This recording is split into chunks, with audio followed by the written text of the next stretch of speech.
ناظرین کرام السلام علیکم ورحمۃ اللہ وبرکاتہ۔ بسم اللہ الرحمن الرحیم۔ آج ہم گفتگو کریں گے کہ مذہب تشیع کو مذہب جعفری یا فقہ جعفری کے نام سے کیوں یاد کیا جاتا ہے۔ جب ہم تاریخ دین اسلام کا مطالعہ کرتے ہیں تو ہم یہ پاتے ہیں کہ رسول خدا صلی اللہ علیہ وسلم کے اس دار فانی سے کوچ کر جانے کے بعد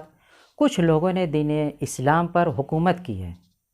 اور ان میں سے دو بڑی حکومت جنہوں نے دین اسلام پر حکومت کی ہے وہ بنی عباس اور بنی امیہ کی ہے،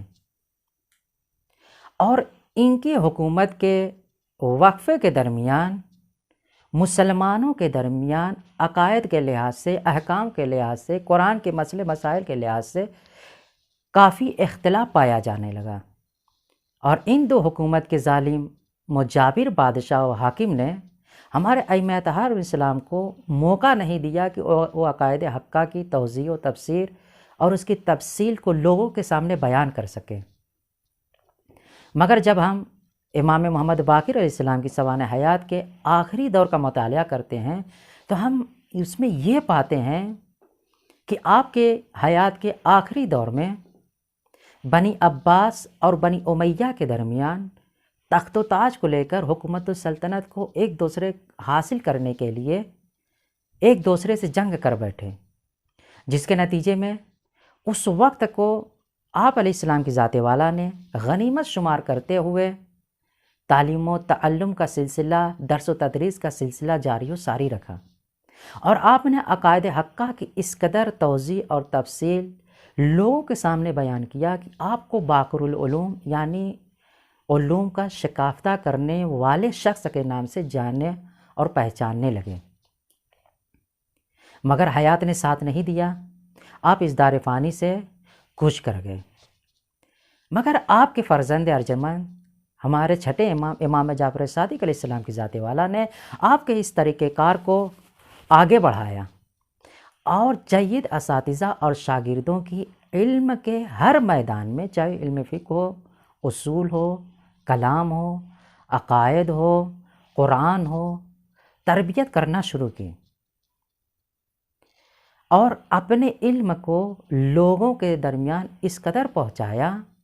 کہ آپ کے چاہنے والوں نے اور آپ کے پیروکاروں کو لوگ مذہب جعفری اور فقہ جعفری کے نام سے جاننے لگے۔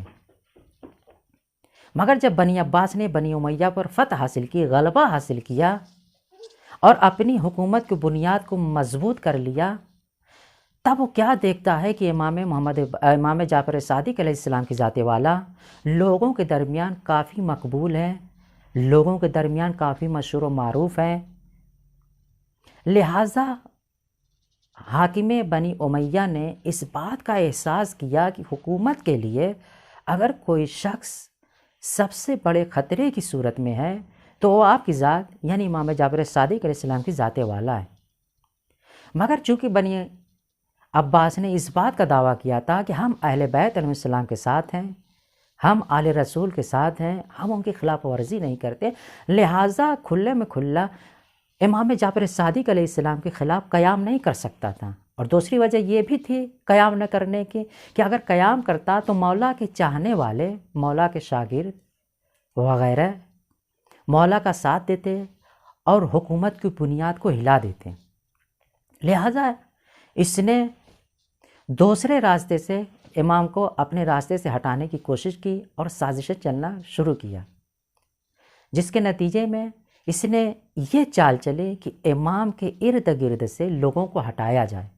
لہٰذا امام کے برجستہ شاگردوں میں سے دو کا انتخاب کیا جو کج فکری اور انحرافی عقائد کے مالک تھے۔ ایک کا نام مالک بن انس اور دوسرے شخص کا نام نعمان بن ثابت تھا جو ابو حنیفہ کے نام سے مشہور و معروف تھا، اور ان دو شخص کو امام علیہ السلام کے مقابل لا کے کھڑا کر دیا۔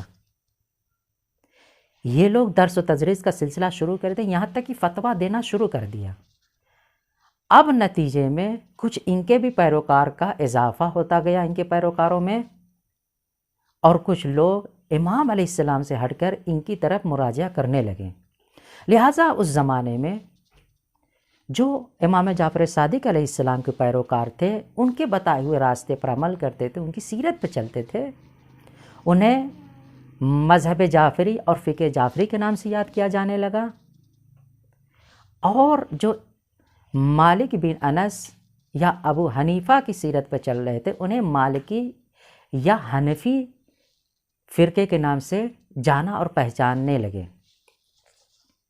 مگر جب منصور دوانکی نے دیکھا کہ اس سے بھی کام نہیں چلے گا، تو آپ کو انگور میں زہر دے کر آپ کو مسموم کیا، جس کی وجہ سے آپ 3 دن تک زندہ رہے اور 25